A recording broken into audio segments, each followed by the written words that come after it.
The pre-match build-up for the game between Manchester United and Fulham at Old Trafford. No Lissandro, no Shaw or Højlund involved in this game, but for the flaws we have in our team, we should still be beating an average Fulham side, I would like to think. If you're wondering what the lineup is, I'm going to get it on the screen, or maybe already on the screen right now, should I say. And YouTube is playing right down the side. Thank you very much for that, YouTube. The lineup today, we have Onana. It's basically the lineup that we called yesterday on the preview. Onana, Dalot, Varane, Maguire, Lindelof at left back, Kobe Mainoo, Casemiro and Bruno Fernandes in midfield. And then you have Garnacho, Rashford and Forson, I think, as a striker. Yeah, Forson is a striker. Maybe Rashford is a striker. I don't know how it's going to kind of combine or what have you, but it's very, very interesting because we have no Rasmus. So how do you think that dynamic's going to work, Shreyas, up top? If I'm being completely honest with you, it's a gamble. It is a mystery because we still don't know how this front three is going to click. But, to be perfectly honest, I would rather take this mystery going into this game rather than, going with Antony, Garnacho and Rashford front three, because I think that front three is very predictable.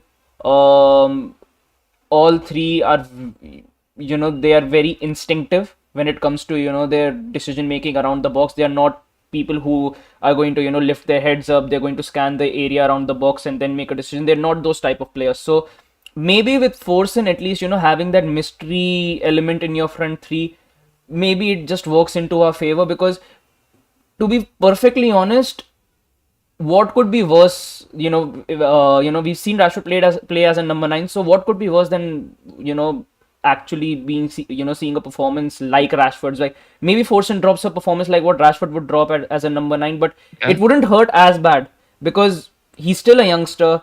You would still expect him to be quite raw. You would still expect him to be a bit immature in his decision making in the box, but it is still a little bit acceptable when it comes from a 17 or 18-year-old player rather than from a probably a senior pro at your club who's supposed to be leading the attacking line.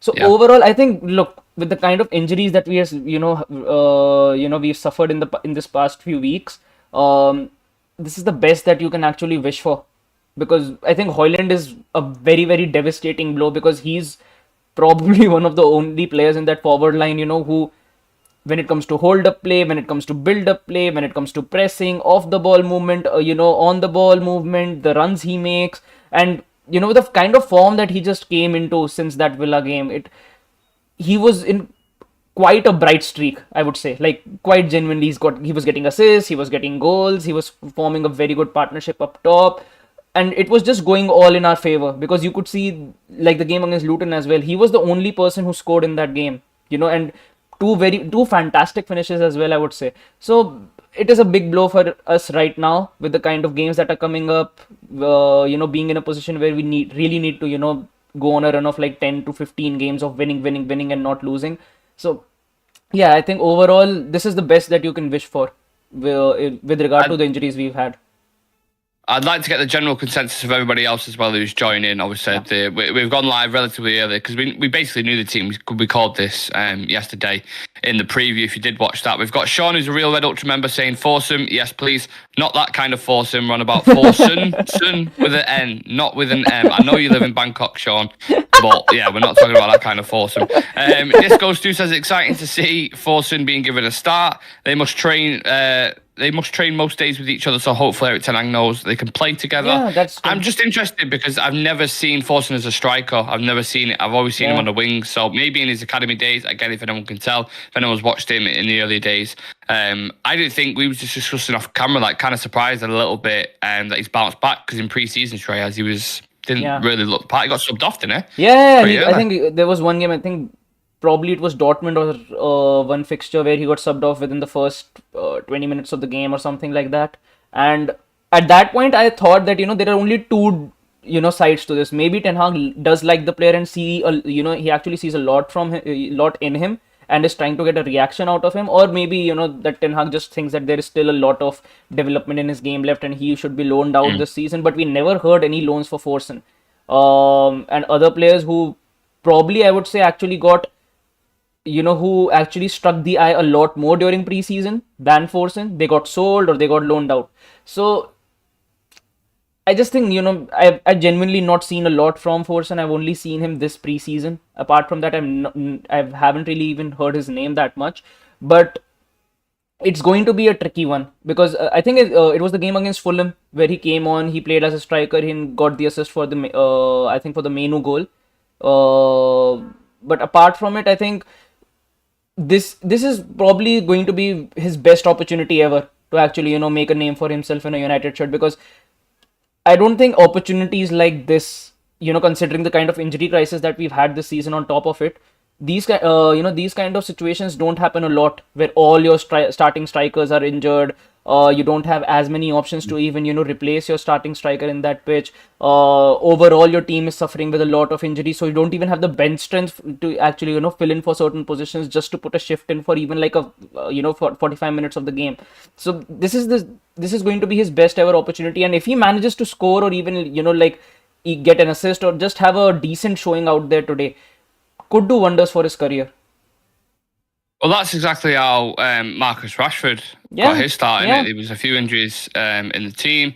Even players, I think, like James Wilson at the time, he was like a third choice academy kind of striker, was injured. And then Marcus got his opportunity and taken it. So I've already seen a couple of people kind of moaning online saying forcing up top and blah, blah, blah. But obviously he must have seen something in training. Now, I don't know, maybe there's some kind of tactical surprise, which would surprise me with Eric Ten Hag, because he seems to be very stubborn in his selection, doesn't he? He don't like taking risks in certain kind of elements unless you talked about like his style of play.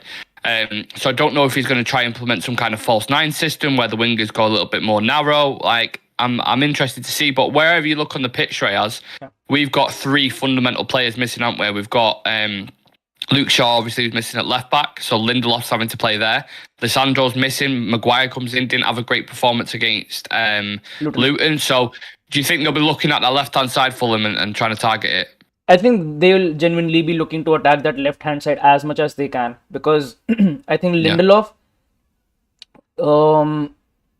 he's just come back from injury, first off. And apart from it as well, he's playing in a position which actually doesn't really help him out a lot. He's not someone who's even blessed with that much recovery pace. He's not someone who's very good when it comes to moving the ball forward from the flanks. So it's just not his position. Like, there could still be certain players who could come in and they could still put a shift in certain positions, but Lindelof, I just don't see him working as much, especially against teams like Fulham, who they are going to work on physicality. They're going to be staying compact. They're not they're not going to be a team who's going to be playing high pressing. They're not going to be a team who is going to be attacking you every single minute of the game. They're going to be, working their way, trying to, just get us on the counter attack. And in that sort of a scenario, when you've got players like Victor Lindelof, who genuinely don't have the pace to actually match up with certain opponents, it is going to hurt us. So that left hand side is something that they'll genuinely be looking at, and going that if when we get the ball, because eventually United will lose the ball in one way or another, and we are just able to play that ball around from that left hand side, we can just cut in, because there are two players on that left hand side who genuinely don't have the recovery pace. You've got Maguire and then you've got Lindelof pairing aside from it. So it's going to be a very tough game. That right hand side I'm still quite confident with, because Dalot, I think, has turned up quite decent in the past few fixtures, and hopefully he has another one of those games today as well. I think Varane is, the thing with Varane is you expect a certain type of performance from him every day. Like, even if he's not having as good of a performance, there is a basic level to Varane's game that, you'll go and say it's a typical Varane performance. So, Varane I'm still quite okay with. Dalot I'm still quite okay with. But apart from it, Lindelof and Maguire, that's going to be tough. Like, genuinely quite tough against a team like Fulham as well.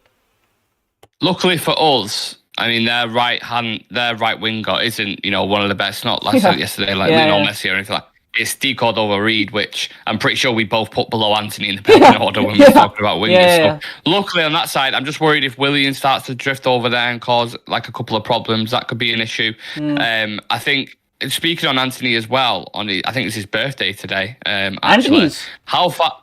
Yeah, it's his 24th birthday today, I think.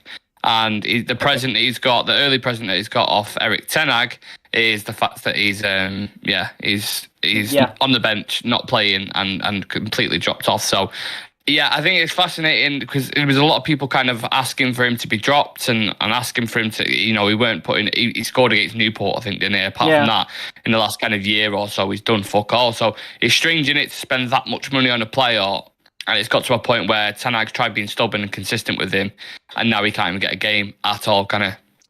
But I still say that overall, still the right move to make. Because I think it would have been even a bigger problem if Ten Hag just stuck with him. Like he played him Yeah. regardless. That would be a very, very bad position for the manager, that your marquee signing isn't really performing and you're still picking him game after game after game after game. I think with Ten Hag, at least we've seen one thing, that if a player isn't working out, especially someone like Anthony, he's paid a lot of money for, he's still benched him. We haven't really seen. I don't remember the last time Anthony started a Premier League game. He did start against Newport, but apart from it, I don't even remember the last time Anthony started a Premier League game for us. And Garnacho has come in from that right hand side, and I think he's looked quite decent in comparison to Anthony. I think he's shown a lot more from that right hand side, and I just think that with Anthony, it's going to be very tough for him now to actually make a position for himself in this team again. Maybe as an impact sub in certain games, he can still work his way up into this team. But I just don't see it with Anthony anymore, because with the kind of potential and with the kind of players we are going to be, we both know that next season we are going to be going for another winger. Like it's a certainty Yeah. that next season a playmaker is going to be coming in. What happens to Anthony then, when you've already got the likes of Garnacho in the team? I think they need to be absolutely cutthroat with it, don't they? They need to, because either way, you're going to burn a hole in your pocket. I don't seem like Ten Hag's talking about his potential, and they always. I even remember going back to the start of the season when fucking Ten Hag was referencing things like, "Oh, we had a really good pre-season. He's done this." He's like, Yeah. "Mate, we're 6 months into the season. Why is that even relevant at all? Like, you're just trying to back your player because you spent a lot of money. There's politics involved, Yeah. and you don't want to drop him. Fair play to him. He has dropped him. He moved Garnacho over to the right hand side against Aston Villa, and then since then, Garnacho's been killing it there. So, do you think it'll be interchangeable, the front three, or do you think it'll be quite structured and stubborn? I think it will be structured and stubborn. That's how I'm going to be going with it, because I think I think at least for the foreseeable future, I see Garnacho as a starting right winger. I don't see him actually shifting from the left to the left hand side either, because since Villa we've also played a lot of games, but whenever I've seen Garnacho play, I've seen him be play on the right hand side itself, and I think overall, if I have to compare his performances from the left and right, on the right he does look a bit more deadly. He does look like a more of a natural threat on the right hand side. So just take Garnacho on the right, and I've genuinely been saying it for quite some time, that we shouldn't really be in a position where we genuinely just need to go in for someone who is playing on from the right. I would say, even if you need to build on Garnacho, build him up from the right hand side and probably go in for someone who can be a natural playmaker, but from the left hand side, because even this season our left hand side, for the past 3 seasons, I would say our left hand side used to be the area where we used to do the most damage against teams. Rashford used to be there, or some other player used to be there. Greenwood used to be there at in certain at a certain point of time, but that used to be a most productive side, and the right hand side never used to work. Right now, since Garnacho has shifted from that right hand side, that side actually seems to be a lot more lively than it has been for the past 3 to 4 years. But with Rashford, I just don't know what's gone wrong with him altogether, because I thought that after that Villa game, probably we see a resurgence, because it was probably one of the better games that he had this season, but it just hasn't clicked with him altogether. Even after that game, and he's had a lot of opportunities. Even against Luton, I remember he had a couple of opportunities where he could have just passed or just gone for goal, but it just doesn't. I don't know why, but it is just not clicking with him at the moment. One thing we have to discuss is Ahmad, because in a game like this, Yeah. this is if you can't get an opportunity now, then how far is he down the pecking Exactly. order? Because he's obviously behind Anthony, he's obviously behind Forson. Is he the lowest winger at the minute, which is bizarre because he seems like one of the most talented, in my opinion. So he has to feel frustrated, isn't it? I really don't understand what's going on with Ahmad, because I think if a player like Forson is actually playing ahead of you, it just means that something's not right in your relationship with the manager, like quite genuinely. Yeah. Because I still think that when it comes to experience, when it comes to talent, and especially in a game like, like Fulham, Ahmad probably could have more effectiveness in this sort of a game in comparison to Forsen. Maybe, I hope Forsen has an incredible game today, but before the game starts, you would, even if you had to look at both of the players and you had to make a choice, you would say, Ahmad, he's actually, gotten a few minutes as well in the game against Nottingham Forest, has played in the Premier League, had a very decent loan spell at Sunderland last year. Maybe now is his chance to actually take that position and make show the manager what he's all about. But I just don't know why Ten Hag never picks him. And I just, have a very strong feeling that by the time next summer rolls in, both our players will be gone. Yeah, I think there's a strong chance of it. Yeah. Sean saying I would have started McTominay over Forson, to be honest, push Bruno further up as a shadow striker, Amra Batman at left back to invert into midfield to cover for McTominay at 10, and Bruno play 3 centre-backs only when in possession. Anthony plus 80 mil to Newcastle for Bruno, Guimaraes for when they sell. Alisson helps them with their... Almiron, helps them with their FFP and no director of football. It's Sam saying that Ahmad treatment is a disgrace. We are wasting him. I agree, but sometimes these things happen and then you don't know what's going on kind of behind closed doors. I have this kind of conspiracy, which I've spoken about before, that Ahmad either has attitude issues or believe he should be starting ahead of these kind of guys, and the ones that are getting minutes are more kind of humble and work at it and get back into the team. And I think we've seen that in a lot of cases with Wan-Bissaka, with Harry Maguire. Like, they didn't really say anything on social media, they were just kind of cracking on with it, and they got back into the squad. So I think my personal opinion is I think that's why Ten Hag isn't a fan. Maybe it's something to do with his character. I don't know. What I want to discuss is the last game, Shoyaz, because you're only as good as your last game. Sure. What did you take away from that Luton one? Because what do we need to eliminate from that game to get a result tonight? This afternoon, should I say. I think from that Luton game, the thing is, we just let go of momentum for some reason. Like in that Luton game, when we went up by 2 goals, everyone was expecting that, probably this is the game where you can just smash them 4 or 5-0, after Højlund scored that second goal. And for some reason, we just allowed Luton to take all momentum in that game. Casemiro was basketball game. Yeah, Casemiro was all over the place. Maguire was all over the place. Then Luke Shaw had to be subbed off, and then just when Lindelof came on, and all hell break loose. And that goal as well, which they scored, has to be one of the most comical goals I've seen. With Onana coming out like this. And I just didn't know what was going on in that game, and for some reason the opportunities were there for us. Even when we were playing that bad, we had a lot of Garnacho and Bruno had several opportunities in that game. Garnacho had a lot of opportunities to actually, even while we were playing that bad, we could have scored 4 or 5 past them, but we just didn't take our opportunities for some reason and allowed Luton to play their game and give them that hope. That probably when extra time got added on, I actually thought that, maybe we end up drawing this game the way this is going.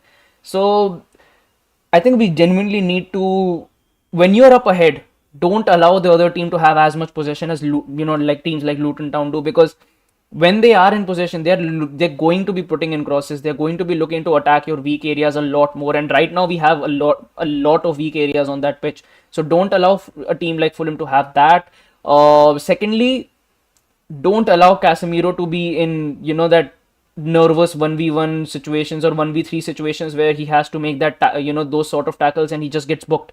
Because against Luton as well, after that first 20-25 minute mark, it just looked like Menu and Casemiro had to just, track the entire scale of the pitch every single time. They were completely out of position. Midfield had actually lost its shape altogether. So there needs to be a lot more structure to it. And another thing is, Bruno definitely needs to step up a lot, because I think Luton was one of the most horrible performances I've ever seen from Bruno. His passing was abysmal.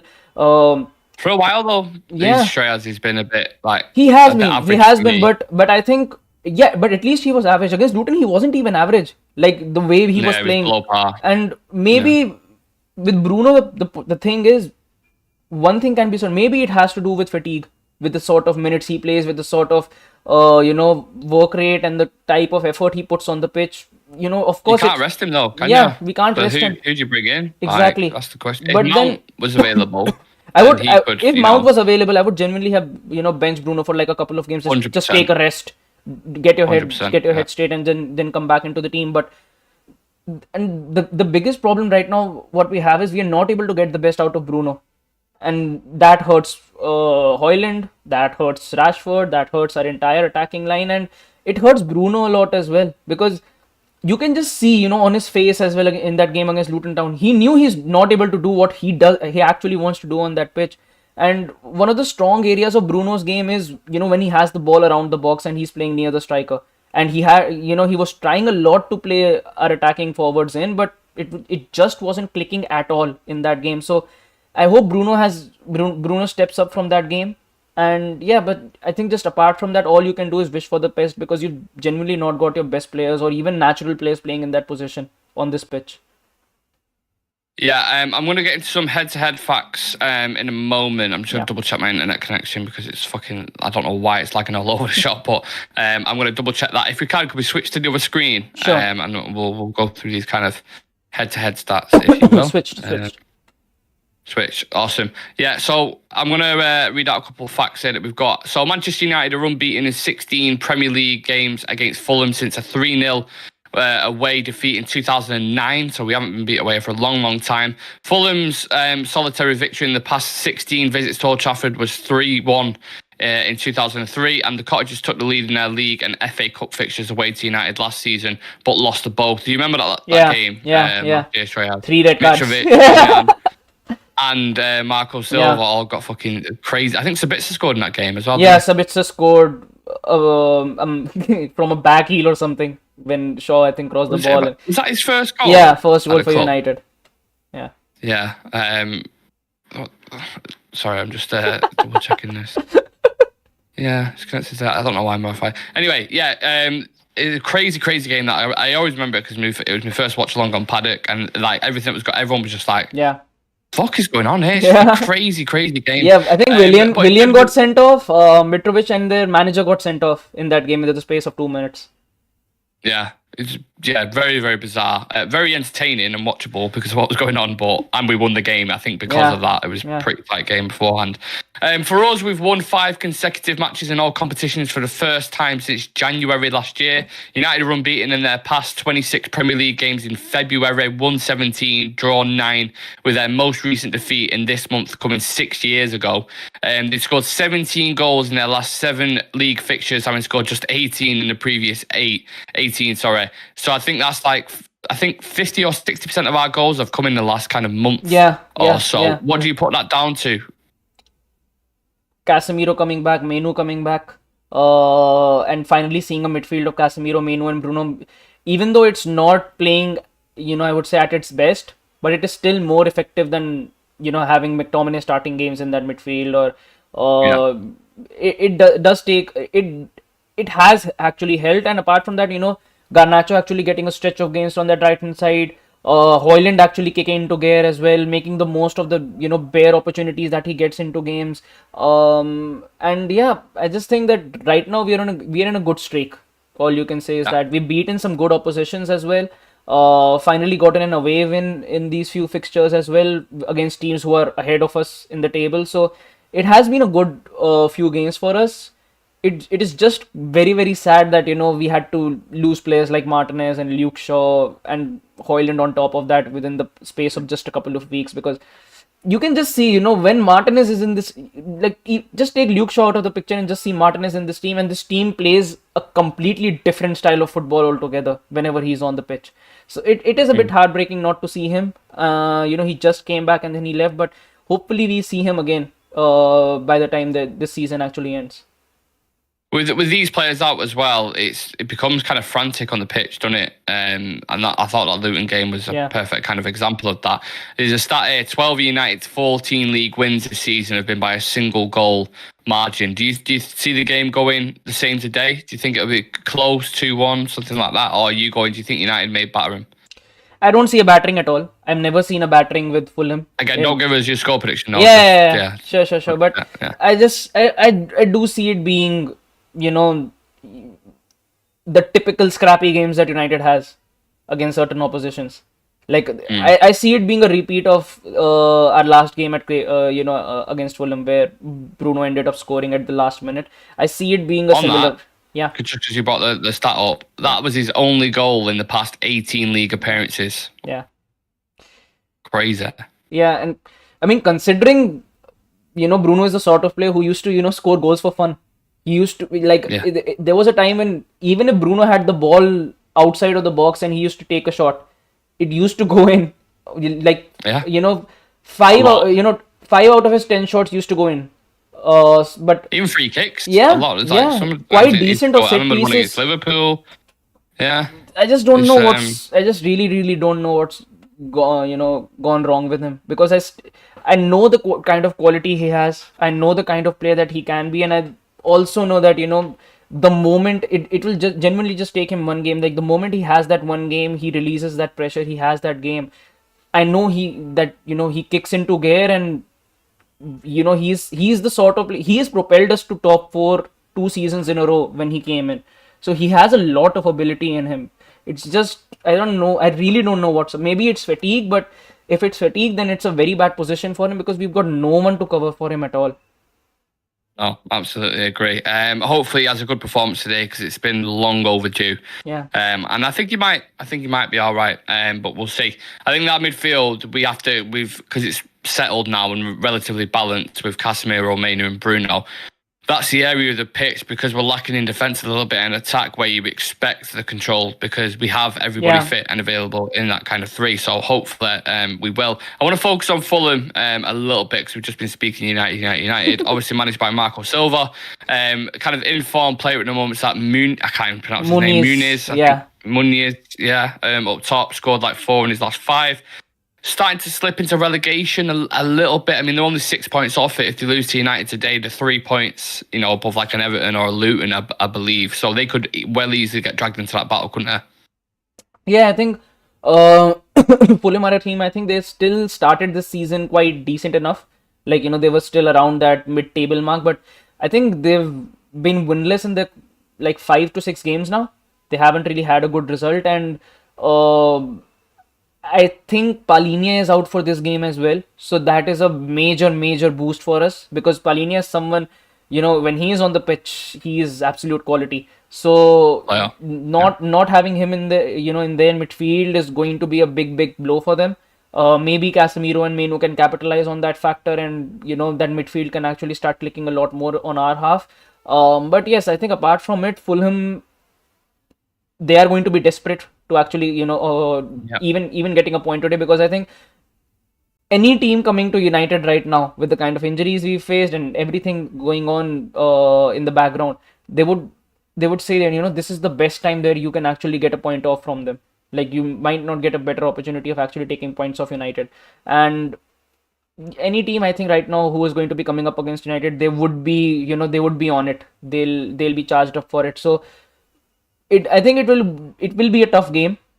I don't see it being a walk in the park. And yeah, I just hope that we just don't allow Fulham all control in the game, like what we've been doing in quite a lot of games. Even if we go up a goal ahead, we just completely lose all track of the game altogether and allow the other team to play the game their way, and then we have to react to it and probably make the best of what we have. Well, like we discussed, they're in shit form at the minute. They're without a win in the past 11 league away fixtures, drew 4 and lost 7. Only Sheffield United have earned fewer points on the road than Fulham, 7 this season. And like I said, Rodrigo Muniz has 4 goals in his last 3 Premier League appearances, having failed to score in his first 10 outings in the division. So he's hitting a little bit of a purple patch. He could become the 4th player to score in 4 consecutive matches for Fulham, following one of our players, Louis Saha, Collins John, and Manor Solomon when he had his little stint last season. But they've got individual threats, haven't they? We talk about the way they set up with Willian, Andreas Pereira, who we've not even touched on. He seems to have really settled in that Fulham side, doesn't he now, Pereira? Yeah, like I said, maybe that is his level.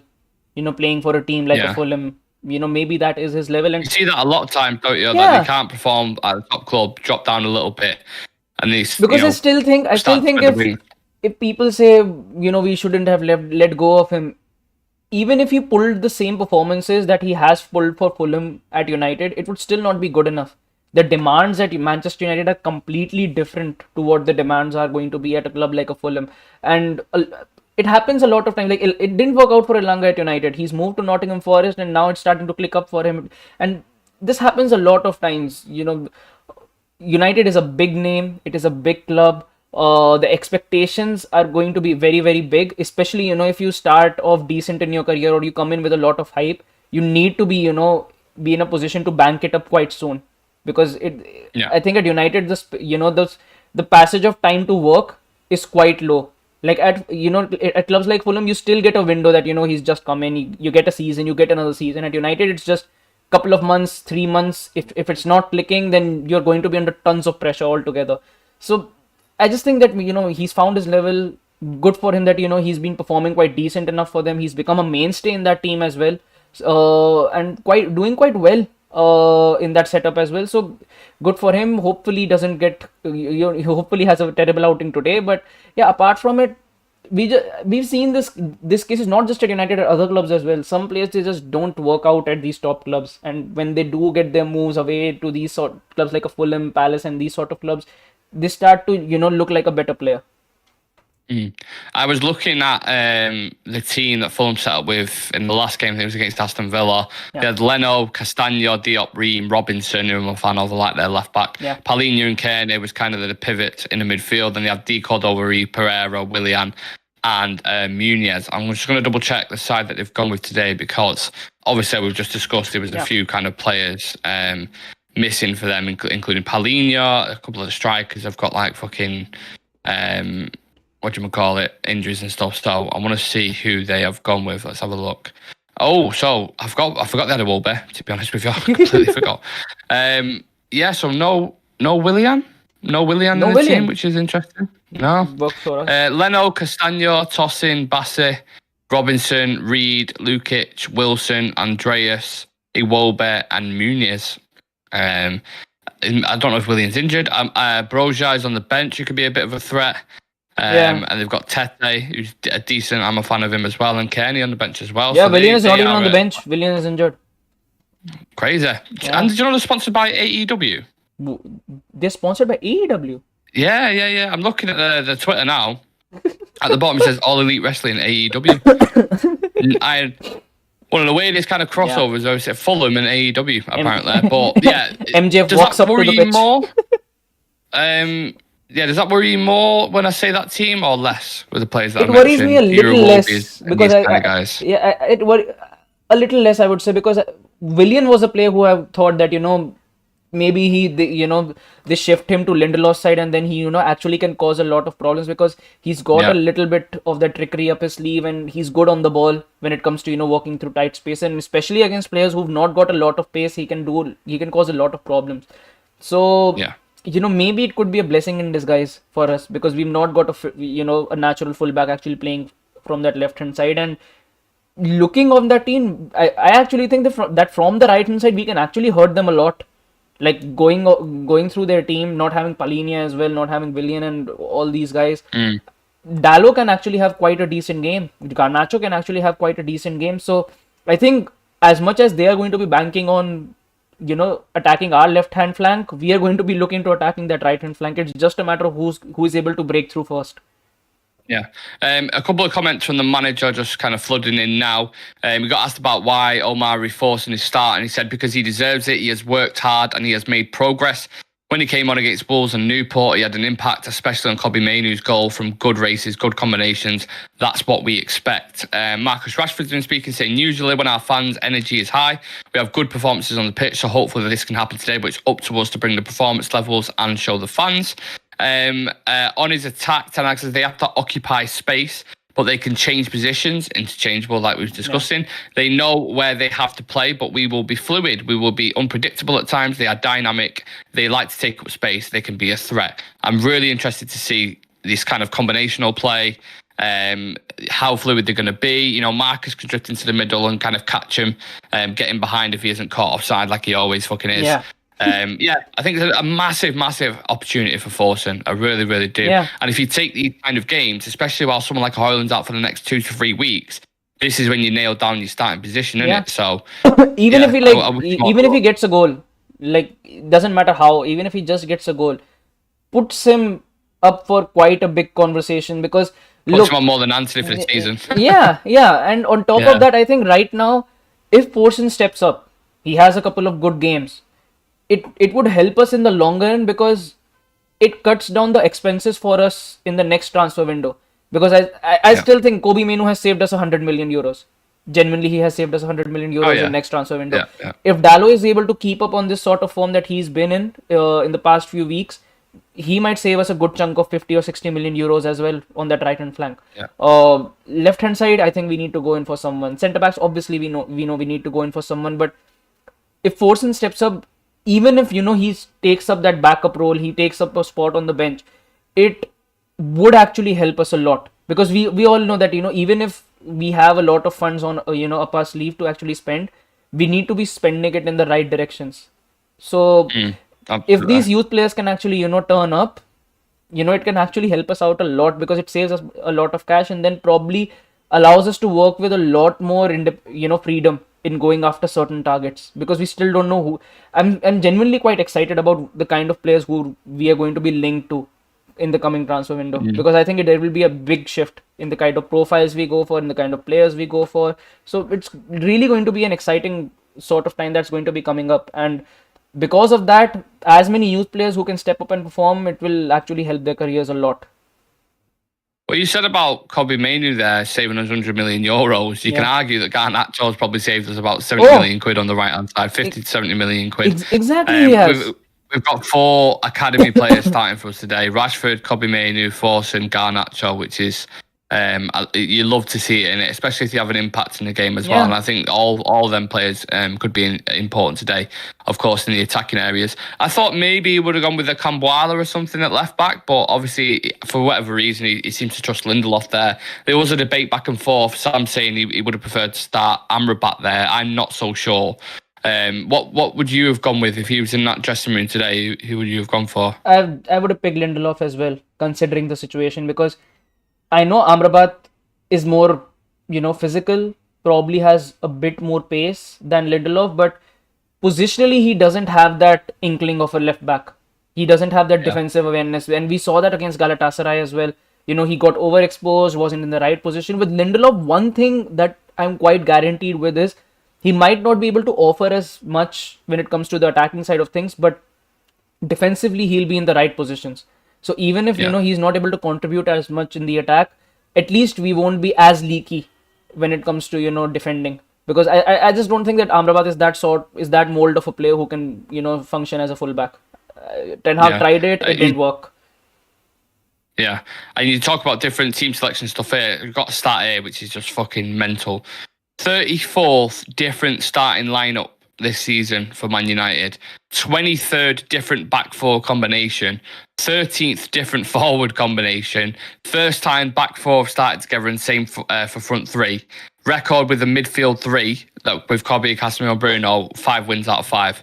So all these people, Shreyas, that are talking about fucking injuries aren't an excuse or whatever, all that bullshit with Ten Hag when he was going through that bad patch. It obviously is, because when he has his players fit and available, like he said, since the start of the year, we haven't lost a fucking game. We haven't. And we've, for the first time, beaten teams 4-3, 3-0, 2-0, 2-1. So, look, the thing is, he has backed up what he said, but like you mentioned, the kind of squads that he has had to go with, the kind of injuries he has faced, and it's not even been a case that it's injuries to like just 3 players or 4 players or 5 players.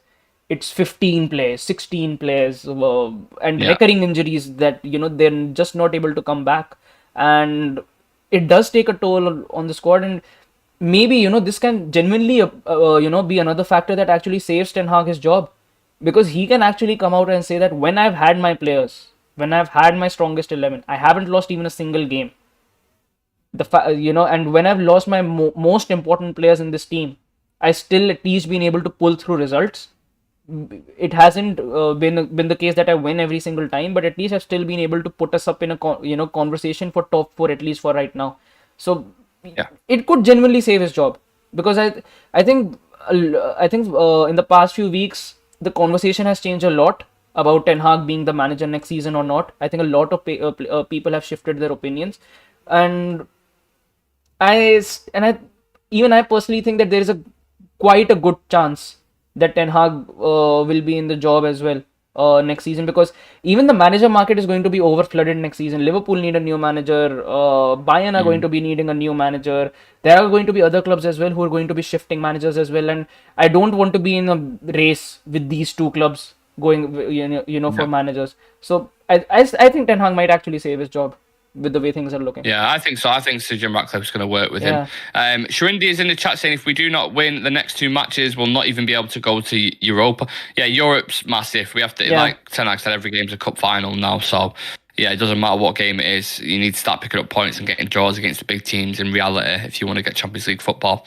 Whatever is happening this season is exactly what we expected in the first season. Yeah. I mean, it's probably a fair point. If you can, leave a like on the video for us before you head off, and subscribe to the channel if you're new.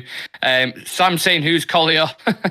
He's a midfielder from the academy who's on the bench today. So good luck to him as well if he does manage to get any minutes at all. Although you know it's going to be the inevitable Scott McTominay. And end Martial's contract now, says Sharinde. Martial's not even in the vicinity, so I don't know where that's He's come leaving from, on a free. Yeah, he'll be gone. Yeah. He'll be gone anyway. Don't worry about that. Along with quite a few more people in the summer. Yeah, I think we've pretty much covered every blade of grass we possibly could there, Shreyas, from tactical analysis to individuals to a load of other shit. So with that in mind, what are you going with your score prediction today? And give us a couple, not just score prediction, a couple of, I don't know, incidents or yellow cards maybe, or let's say if you was putting a magical bet on today, what would you put on? Casemiro yellow. McTominay to score. Won me last week. I think McTominay bags the goal today. And apart from it, Rashford has another terrible outing. And yeah, in of one set piece, we won't concede, but Onana will make a mistake. Yeah. Oh God, no. Yeah. I was with you. Then I was like, no. I don't want to hear that. I'll go with, if I'm giving you my bet slip today, I wouldn't advise betting, but if I was going to give you my bet slip today, I would say Lindelof yellow card. Yeah. Oh yeah. I would say Garnacho to score or assist. Okay. And I would say a lot of shots on target for both teams. That is what for both teams. I think. Yeah, because I just think I watched the game against Luton had 20 shots against us. Yeah. You know that, don't you? Yeah, I know. Luton had 20 shots. Yeah. So I think Fulham will be up for it. I think Fulham will be looking at this game, and I think they'll. I don't think they'll control it. I can't remember the last time we dominated a game. Well, I think it was Spurs last season at Old Trafford. That was the last one I watched where it was like we're controlling the game. We seem to let games go really frantic end to end. I think another game was this season. It would be Wolves for the first 65 minutes. Like that was a game where we genuinely controlled the game altogether for the first 65. But yes, apart from it, it's not been a season. Bizarre, innit? Yeah. Yeah, it just seems to be very, very frantic on the pitch. So, what score did you say? 2-1. I think McTominay will get the winner. I think 2-1 is what I'm going for.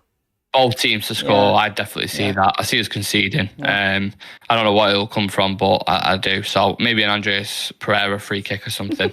Who knows? Right, we'll let you guys go win the games. It's Sam saying 3-1 to United. Shrindy's saying heard Martial is favourite of the Glazers. That's the only reason he's still in the squad. He'll be gone in the summer anyway. I won't worry about it too much. Garnacho scores, McTominay goal. Okay, we'll leave it at that. Enjoy the game, people. We'll be live for the post-match, me and Chivit, after to discuss in full. So make sure you come and join us for that. Leave a like on the video for us. And we'll see you very, very shortly. Hopefully United win and we've got lots to talk about. Take care. See ya. Bye.